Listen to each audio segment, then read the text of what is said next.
Hi everyone, my name is Jae-chun Lee. I am country director of Good Neighbors International Philippines. I am very honored to deliver message for the celebration of Children's Month in the Philippines. Good Neighbors is an international development NGO founded in South Korea 1991, and we are working more than 40 countries for their communities and for the children. Our mission statement is to make the world without hunger and people live together in harmony. And with this, we are working hard to change the life of children in the communities. Good Neighbors International Philippines, we started our operations from 2009. Now we are supporting more than 150,000 people in the community. Our main focus is youth development, economic development, disaster risk reduction, and also community support. Right now, we are working with more than 100 staff members to change the life of children and community members. In the new normal, no one is left behind. In the celebration of National Children's Month, I am pleased to announce our programs for the children, especially children with disabilities, and also children with the risk of natural disasters, and also for the youth. Sa akin po, bilang isang nanay, mahirap po kasi po lagi naman nabubuli po sa school, simula elementary hanggang nag-high school po. Umiiyak po siya kasi lagi nga pinagsasabihan, ngungo. Sa bawat araw, bawat pagpasok mo, bawat makasalubong mo sila, hindi mawala yung kukutsahin ka. Ang hirap po sa akin kasi ang unfair. Tao din naman ako, ba't ganun? With COVID-19 pandemic, most of students have struggled to have good quality education. But among them, the most vulnerable group will be children with disability. Thanks to Sun Life Foundation, we could continue the program for inclusion for learning, accommodation, and welfare program. Sun Life Philippines, through its philanthropy arm, Sun Life Foundation, has long been at the forefront of making lives brighter for Filipinos.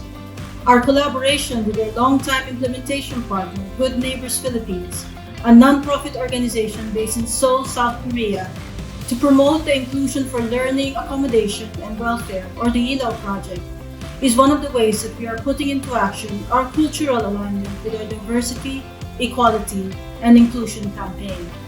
With this program, we can support the children with disabilities in city of Akal with good quality condition of education, such as learning device, learning aid, and capacity building for the children in the area. Through this collaboration, we hope to improve our beneficiaries' access to quality education, establish child protection mechanisms for children with disabilities, collaborate with medical allied professionals, the academe, civil society organizations, as well as government agencies in promoting the rights of these children and enhancing the knowledge of parents and other stakeholders.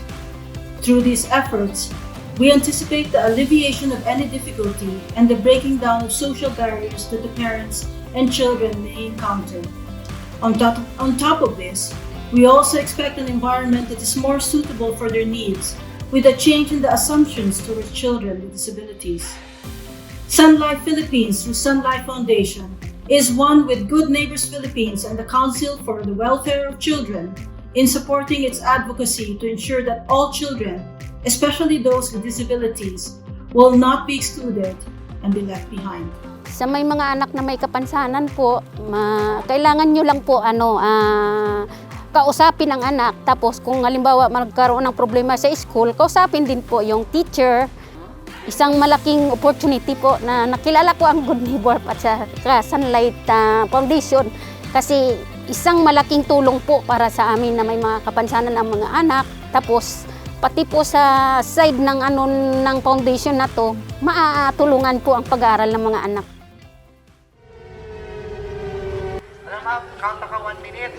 So, pasita ka mo sa pagluwas. So, tayong maghintay. Kailangan na po natin lumikas na agad. Kasi gaya ng sinabi ko kanina, papunta po kita sa simbahan. Doon po kita ma-evacuate. para masimbang kita sa tsunami.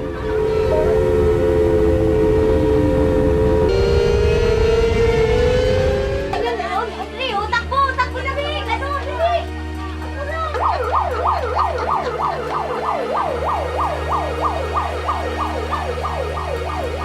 Good Neighbors International Philippines, with the support of UNICEF, launched a project called Inclusive Child-Led Disaster Risk Reduction and Management Project. In times of disasters and emergencies, children are most exposed to risks, representing 50 to 60% of the affected population. Poor children who are typically live in hazard-prone areas, and children with disabilities are even more vulnerable. Given this situation, GNIP and UNICEF conceptualized and launched last year an innovative project that addresses the disaster-related needs and problems of children with disabilities and IPs. This project focuses its efforts in Angeles City in the province of Pampanga, where it is a home of ATAs. Most of them have been forced to resettlement areas in Pampanga and Tarlac. The project significantly contributes in improving the situation of the children with disabilities and IPs through achieving two objectives. One, inclusive and accessible DRRM services and systems in schools and communities. Two, strengthening the capacity of LGUs on an inclusive child-centered approach to DRR.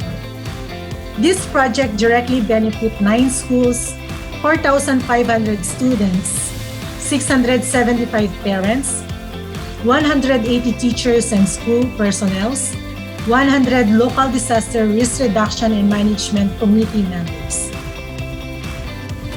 During this month-long celebration of the National Children's Month, it is with great privilege that we are collaborating with the Council for the Welfare of Children to further promote the well-being and rights of the children, especially those who are marginalized and vulnerable, like the children with disabilities and the indigenous people. Good Neighbors International Philippines has launched new scholarship program for youth, and they are talented students who has potential to become future leaders, but they cannot continue their education because of their economic situation in their families.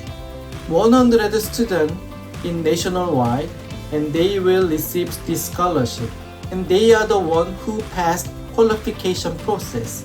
Also, we conducted interview why they need to receive the scholarship and what is their life plan. And we believe that they will become future leader and they become good neighbors so they can help the others in the next term. So that is our wish and the belief. Hi, makabatang araw. Ako si Raymart, ang inyong Child Protection and Education Staff ni Good Neighbors. Mula sa 1,000 mahigit na batang nag-apply para sa ating scholarship program, meron tayong 100 nakuha na mga bata para sa scholarship na ito. At ang bawat bata ay may kanya-kanyang storya. Ang storya na itinatago nila para makamit nila ang kanilang pag-aaral at ang magandang kinabukasan. May mga batang nag-aaral na sila din ang tumutugon sa kanilang pangangailangan, mga naiwan ng mga magulang at napilitang magtrabaho para dito. At ang mga storyang ito ay isang malaking pakinabang para sa atin, para mamulat tayo sa katotohanan na ang bawat bata ay may karapatang makapag-aral. At ang scholarship program ay isang malaking tulong at oportunidad para sa kanila, para maiahon sa kanila sa kahirapan at mabigyan ng magandang kinabukasan. Dahil naniniwala tayo na ang edukasyon ay isang karapatan na bawat bata ay dapat at kailangan. Nag-apply po ako sa scholarship program para po kahit papano ay makatulong po sa magulang ko, lalo na't nag-iisa lamang po siya dahil wala po akong tatay. At alam ko pong nahihirapan na po siya para tulungan po kami makapagtapos. Ang naramdaman ko po nung nakasama po ako sa top 15 ay sobrang saya. Alam ko po kasing malaking karangalan po yun para sa isang estudyante na nag-apply po sa scholarship program.